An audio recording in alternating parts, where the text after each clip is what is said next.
Olá pessoal, tudo bem? Sejam bem-vindos à nossa última semana de aulas da disciplina de Desenvolvimento de Interface Web do curso Técnico de Informática do Instituto Federal do Sul de Minas, campus Inconfidentes. Nessa primeira parte das atividades da semana, eu vou mostrar para vocês uma biblioteca JavaScript chamada jQuery. jQuery foi construído baseado na filosofia estampada aqui no seu portal, Write Less, Do More, ou seja, escreva menos e faça mais. O objetivo é conseguir que com menos código que aquele utilizado no JavaScript, nós possamos realizar as mesmas ações, ou até mais. Além disso, uma outra importante função da biblioteca jQuery é o chamado cross-browser, ou evitar o problema de cross-browser. O que é o problema de cross-browser? Muitas vezes, quando se escreve um código JavaScript, ele funciona em um navegador e em outro não. A jQuery ela vem para poder minimizar esses problemas, ou seja, os códigos escritos em jQuery já são otimizados para poder funcionar em vários tipos de browser e em várias versões desses browsers. Para a gente poder utilizar a biblioteca jQuery, eu posso fazer de duas formas. Vindo aqui no botão Download jQuery, eu escolho uma das diversas opções disponíveis. Por exemplo, a primeira opção disponível é a opção comprimida. Nela, eu tenho toda a codificação jQuery de forma compactada, sem utilizar quebra de linha, script no meu arquivo HTML. Eu informo que a fonte do arquivo de script se encontra nesse diretório. Posso ainda utilizar a biblioteca não comprimida. Ela é bem maior do que a outra, porque ela possui comentários que servem para ajudar o programador a melhorar a biblioteca. Tá? Para poder utilizar esta biblioteca, basta copiar essa URL e colocar no seu código HTML. Porém, em ambas formas, eu poderia experimentar algum tipo de problema caso o acesso ao portal do jQuery esteja impossibilitado por qualquer razão. Então, eu vou voltar aqui no arquivo comprimido, clicar com o botão direito, salvar conteúdo do link como, e eu vou lá na minha pastinha no Vertrigo, que nós instalamos na primeira semana de aula, e dentro da pasta www, eu vou criar uma outra pasta para poder guardar esse script.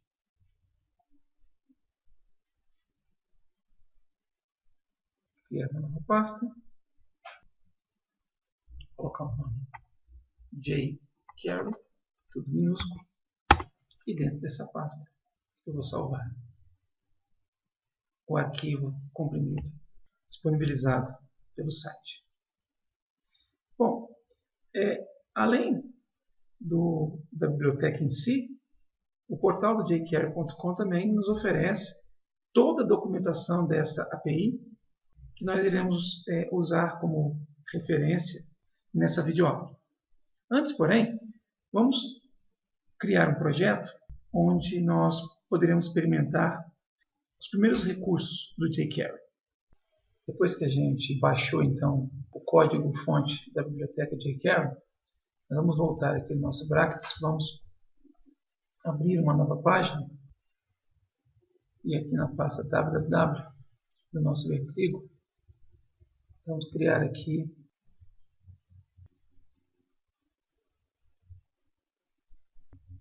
aula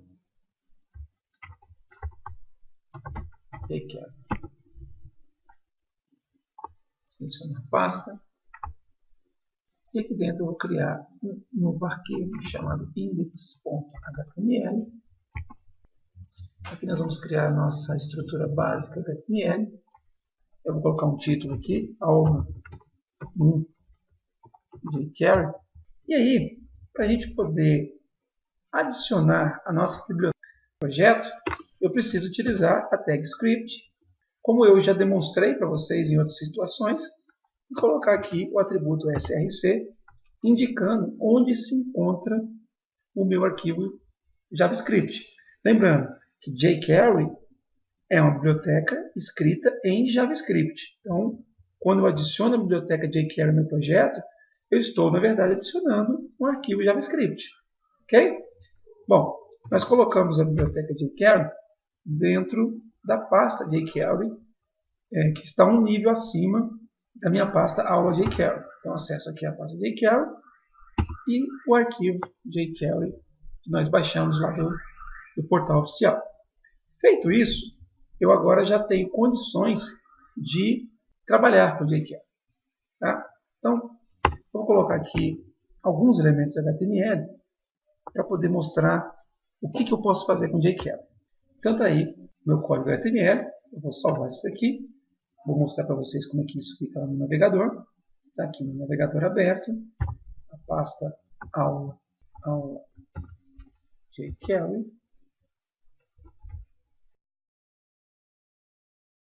E quando eu dou um Enter, o meu index.html vai ser carregado. Observe aqui na aba, né, eu já tenho aqui o título da minha página e aqui o conteúdo dela. Claro, sem nenhum tipo de estilização. Voltando para o código, lembre-se que quando a gente introduziu o JavaScript em nosso curso, eu trabalhei aqui dentro do body com algumas funcionalidades. Tá? Observe que eu coloquei a tag script aqui na seção head, para poder incluir o meu jQuery, a minha biblioteca jQuery, e eu posso fazer o trabalho com essa biblioteca aqui dentro do body. Ou, alternativamente, eu poderia criar um arquivo JavaScript, como nós fizemos no projeto da calculadora, por exemplo, e dentro desse arquivo utilizar de recursos do jQuery. Tá? A primeira coisa que eu quero mostrar para vocês é o seguinte.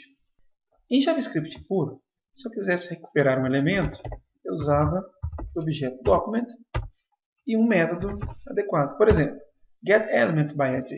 E eu informava aqui, por exemplo, algum ID. No nosso caso, nós temos aqui o único elemento que utiliza de ID, que é o P1. Se eu pedir para poder exibir esse elemento, vamos usar aqui o nosso console log. Console log. Abriu.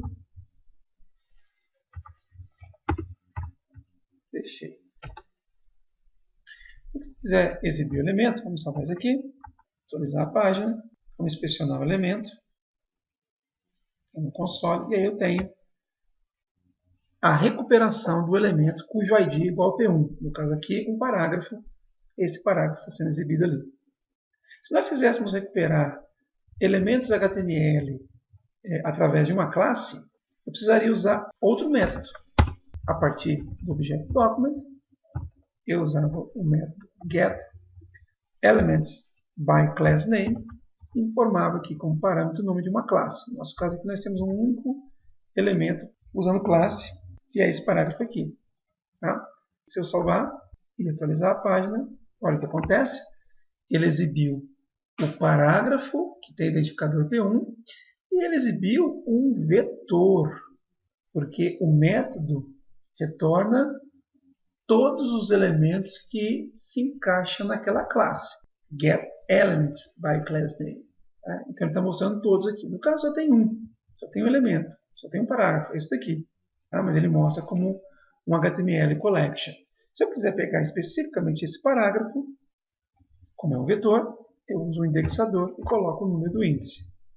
No caso aqui o único índice é o índice 0. Salvei, atualizei e olha, ele mostra 2 parágrafos. Se eu quisesse recuperar um elemento através do nome da tag, document getElementsByTagName. E eu informava aqui uma tag, por exemplo, P. Salvei, atualizei. Olha lá, parágrafo por ID, parágrafo por classe. Aqui tem um HTML collection com 3 elementos, porque todos são parágrafos. De forma análoga, como se trata de um vetor, se eu quiser recuperar algum elemento, eu preciso usar um índice. Então, por exemplo, se eu fizer o primeiro elemento, eu coloco o índice 0. Salvei, atualizei. E olha lá, ele recuperou apenas o primeiro parágrafo, aquele que não tem ID e nem classe. Bom, como eu mostrei para vocês no início dessa aula, o jQuery se apoia na filosofia de escrever menos e fazer mais. Então, observem que em JavaScript, para eu recuperar um elemento, eu tenho que usar método diferente conforme o tipo do elemento. Tá? Em jQuery, para eu fazer a mesma coisa, eu poderia fazer assim. Eu acesso a função jQuery e, entre parênteses, eu informo um seletor. O seletor jQuery utiliza a mesma sintaxe do seletor de CSS. Então, por exemplo, se eu quero acessar um elemento baseado em seu ID, eu simplesmente coloco a sintaxe hashtag e o nome do ID. Vou comentar essa linha aqui, esse conjunto de linhas, para vocês perceberem os efeitos. Então, olha só. Eu acessei, através da função jQuery, um elemento HTML cujo ID é P1. Quando eu salvo e atualizo o meu navegador, ele me retorna um vetor, diferente do HTML Collection. Mas observe que aqui eu tenho o parágrafo cujo ID é igual a P1. Se eu quiser, como isso é um vetor, eu posso também colocar um indexador. Salvei, atualizei e eis aí o meu parágrafo com ID P1. Percebam que, ainda que eu tenha que colocar o índice, esse comando é menor do que esse comando. E são equivalentes. Além disso, a função jQuery, como ela é muito referenciada, ela pode ser escrita alternativamente usando o símbolo cifrão, ou dólar, como alguns costumam dizer. Então, dólar, hashtag P1, entre colchetes, o valor 0, equivale a este comando. Escreva menos, faça mais. Nesse caso, faça a mesma coisa. Tá? Salvei, atualizei e observem que o conteúdo é exatamente o mesmo. Como o jQuery utiliza a mesma sintaxe CSS para acessar seletores, se eu quiser acessar este elemento aqui através da sua classe, eu não preciso usar um outro método.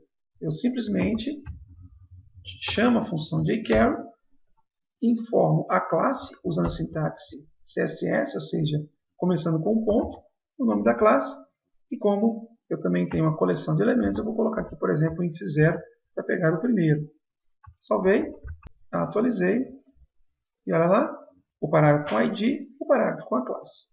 Sintaxe muito parecida para construir, para recuperar os elementos HTML, utilizando da sintaxe de CSS aqui no meu seletor.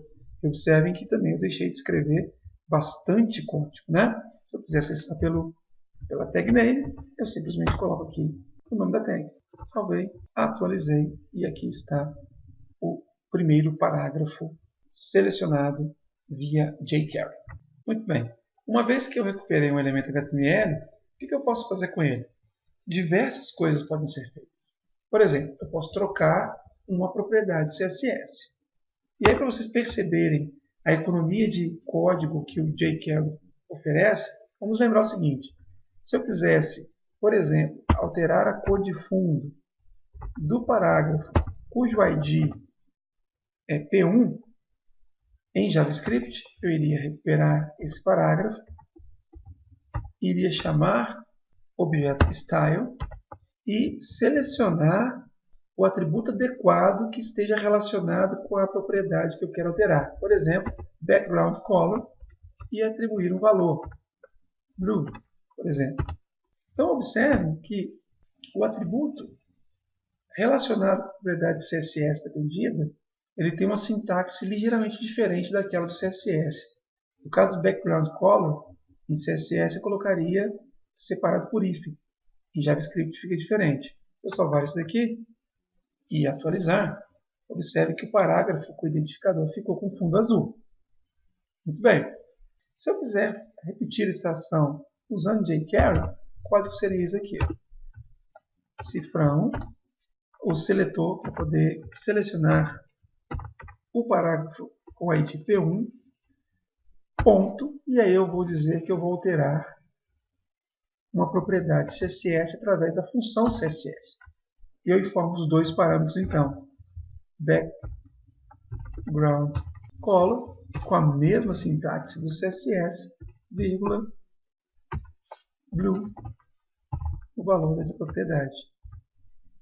Deixei um comentário aqui para vocês perceberem que não é esse comando que será executado, e sim o de baixo. Salvei, atualizei e observem que não há nenhuma mudança no aspecto visual. Além disso, se eu desejar trocar mais de uma propriedade, em JavaScript eu deveria fazer isso aqui, trocando a cor de fundo e, por exemplo, vou trocar a cor da fonte para branca, white.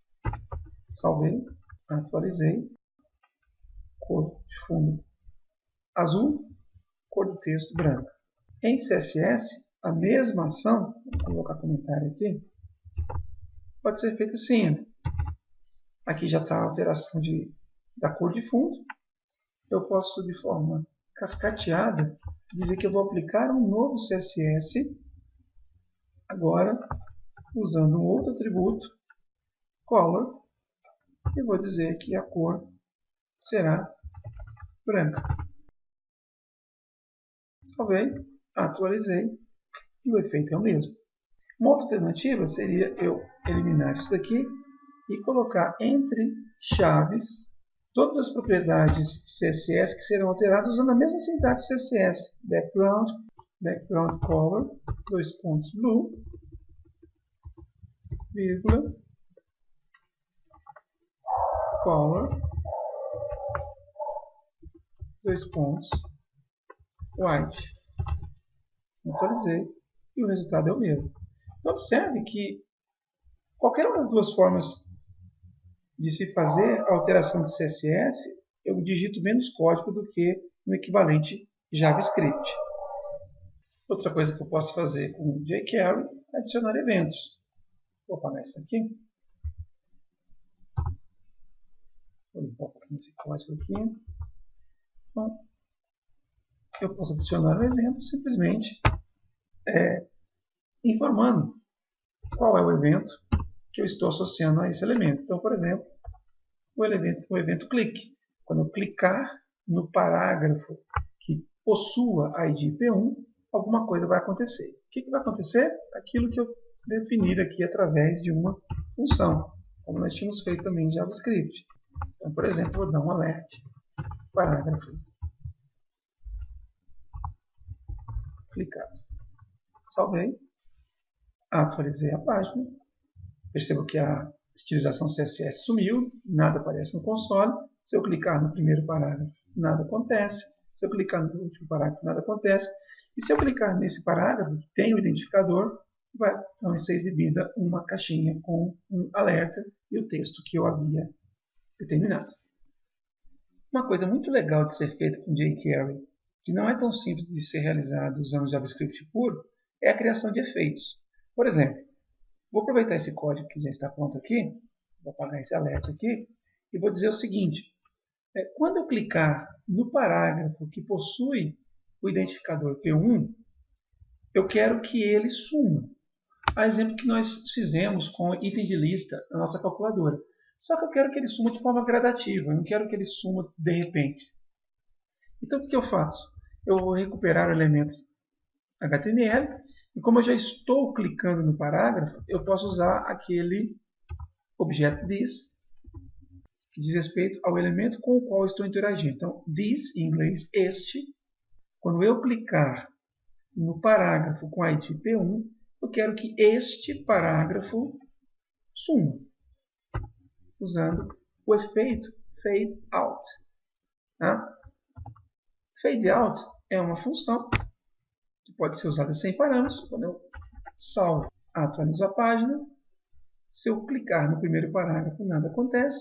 Se eu clicar no último parágrafo, nada acontece. Se eu clicar no parágrafo do meio, olha só, ele vai sumir. Perceba que ele não sumiu de forma abrupta. Ele sumiu de uma forma mais suave. E se eu quiser, eu posso alterar a execução desse efeito. Olha só, eu posso colocar um parâmetro aqui que diz em quanto tempo a ação vai ser realizada. Então, por exemplo, se eu colocar aqui 2000, quer dizer que são 2000 milissegundos ou 2 segundos para que o efeito finalize a sua execução. Ou seja, para que o parágrafo suma, desapareça.